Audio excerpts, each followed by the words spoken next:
साथियों नमस्कार। Real news channel में आपका हार्दिक स्वागत है। कांग्रेस पार्टी में राहुल गांधी अपने आप को ऐसा शो कर रहे हैं कि जैसे कि वो कितने बड़े बहुजन नेता हैं, लेकिन कांग्रेस पार्टी में जो पुराने दिग्गज छत्रप जो बैठे हैं उन पर राहुल गांधी का कोई वश नहीं है।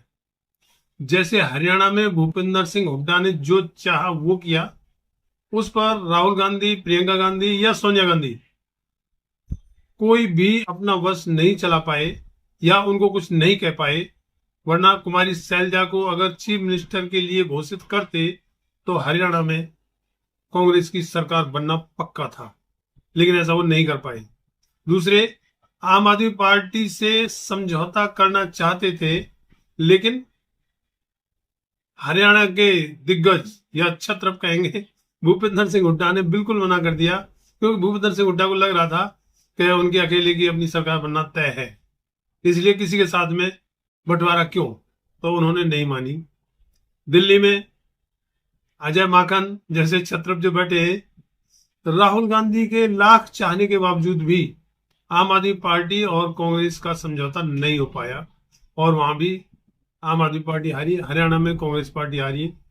उसी प्रकार से 2023 में जो मध्य प्रदेश के विधानसभा चुनाव थे, उनमें राहुल गांधी या कांग्रेस का केंद्रीय नेतृत्व चाहता था कि समझौते से चुनाव लड़ा जाए और उसमें अखिलेश यादव को चाहते थे। लेकिन मध्य प्रदेश के जो पुराने छत्रप और दिग्गज जो बैठे हैं, कमलनाथ, उन्होंने क्या कहा था, प्रेस वालों के द्वारा पूछने पर कमलनाथ ने कहा था, अरे कौन अखिलेश वखिलेश, और वो कह के वो गाड़ी में बैठ के चले गए थे। मतलब अखिलेश यादव का पूरा अपमान किया गया। हालांकि अखिलेश यादव कुछ 2-4 सीटें ही चाह रहे थे, तो उनके बदले वो पूरे मध्य प्रदेश में प्रचार भी करते और इतनी वो सीटें वैसे भी जीत सकते थे। लेकिन मतलब कुल मिला के यह है कि वहां छत्रप अपनी चलाते हैं, केंद्रीय नेतृत्व काफी बौना है। केंद्रीय नेतृत्व घोषणाएं तो बहुत करता है और अपने आप को दिखाता है कि वो कितना बहुजन राजनीति पर चल रहा है, लेकिन उसका बस नहीं चलता है। कांग्रेस में होता वही है जो कांग्रेस के पुराने दिग्गज और छत्रप जो चाहते हैं। जैसे ये दोनों स्टेट्स के हो गए, या राजस्थान में अशोक गहलोत हो गए, या भूपेश बघेल हो गए छत्तीसगढ़ में, या सेंटर में पी चिदम्बरम और अशोक शर्मा, क्या नाम, आनंद शर्मा आदि जो पुराने दिग्गज हैं, वो इनकी नहीं चलने देते। हालांकि इनको हेड बना रखा है, गांधी परिवार है, लेकिन वो चलाते अपनी है। उसी तरीके से अब एक बात का खुलासा हुआ है या पर्दाफाश हुआ है, जिसमें दामोदर सिंह यादव जो कमलनाथ के खास सहयोगी हुआ करते थे, उन्होंने अब पर्दाफाश किया है कि 2023 के चुनाव में 145 से 150 सीटें कमलनाथ और दिग्विजय सिंह ने बेची थी। मतलब साफ था, उनसे भारतीय जनता पार्टी से पैसे लेकर सीट बेच दी, उनके चाहत के आदमी खड़े कर दिए जिन्हें हारना ही था। इस तरीके से कांग्रेस हारी थी। अब ये खुलासा हुआ है, तो क्या भरोसा करेंगे कांग्रेस पार्टी पर? अगर कांग्रेस पार्टी को आप वोट दे भी देते हैं, जनता उनको वोट दे देती है, राहुल गांधी खूब घोषणा करते हैं, हम ये करेंगे वो करेंगे, जाति जनगणना लागू करेंगे, ईवीएम हटाएंगे और ये करेंगे और वो करेंगे, वो खूब घोषणा करें, लेकिन अल्टीमेटली तो जब उनके छत्रप सीटों को बेच देंगे तो कांग्रेस का हाथ लगेगा क्या? राहुल गांधी के पास करने के लिए बचेगा क्या? तो राहुल गांधी को पहले अपनी कांग्रेस पार्टी को दुरुस्त करना चाहिए, और जो उसके अंदर स्लीपर सेल जो बैठे हुए हैं, जो वैसे सदस्य कांग्रेस के हैं लेकिन दूसरी पार्टी यानी बीजेपी और संघ के लिए वो काम करते हैं, उन पर कंट्रोल करना होगा, उनको पार्टी से निकालना होगा। अगर ये काम राहुल गांधी नहीं कर पाते हैं तो उन्हें राजनीति छोड़ देनी चाहिए। देश को भ्रम में नहीं रखना चाहिए।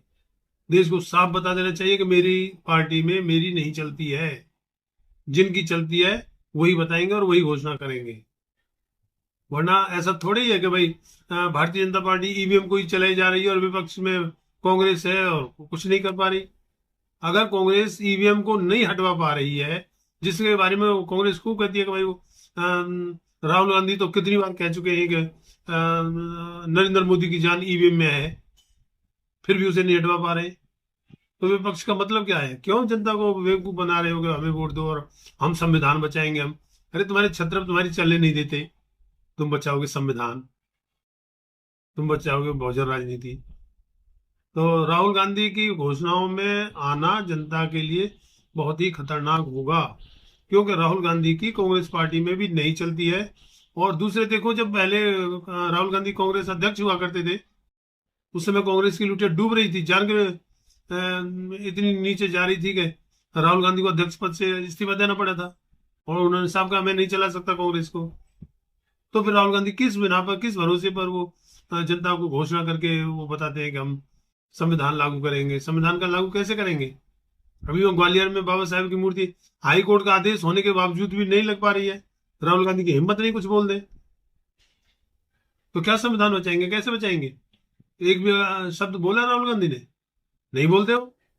और वैसे ओवरऑल घोषणा कर देंगे हम संविधान बचाएंगे, जय भीम, बाबा साहेब की फोटो सामने दिखाएंगे। तो ये जनता को बरगलाने वाला काम है, ये राहुल गांधी को बंद कर देना चाहिए। क्यों? राहुल गांधी की अपनी पार्टी में ही अपनी नहीं चलती है, उनके नेता उनकी सीट बेच देते हैं, और राहुल गांधी को पता भी नहीं लगता है। चलिए देश को बचाने, चलिए बहुजन राजनीति को बचाने, संविधान बचाने, पहले अपनी पार्टी तो ठीक कर लो। खैर, इस पोस्ट में इतना ही।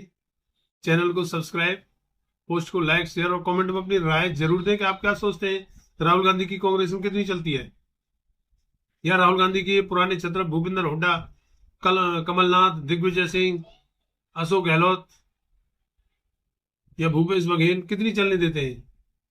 कभी भी वो किसी बात पर वीटो कर देते हैं और केंद्र कांग्रेस का केंद्रीय नेतृत्व झुक जाता है। तो फिर ये किस वजह से, किस बात के ऊपर ये अपना ये ठेका ले लेते हैं कि हम संविधान बचाएंगे, हम जाति जनगणना कराएंगे? कैसे कराएंगे? ईवीएम कैसे हटवाएंगे? उनके तकरीबन नेता जो है वो बीजेपी से लगाव रखते हैं, ईवीएम पर कांग्रेस के केंद्रीय नेतृत्व को आगे बढ़ने नहीं देते। तो राहुल गांधी को ये चीज सोचनी चाहिए, और उसका जो है पार्टी में पहले अपना दबदबा बनाए, पार्टी से जो पार्टी में छिपे हुए जयचंद हैं उन्हें हटाएं, तब जाके कुछ आगे घोषणा करने के लायक बनेंगे।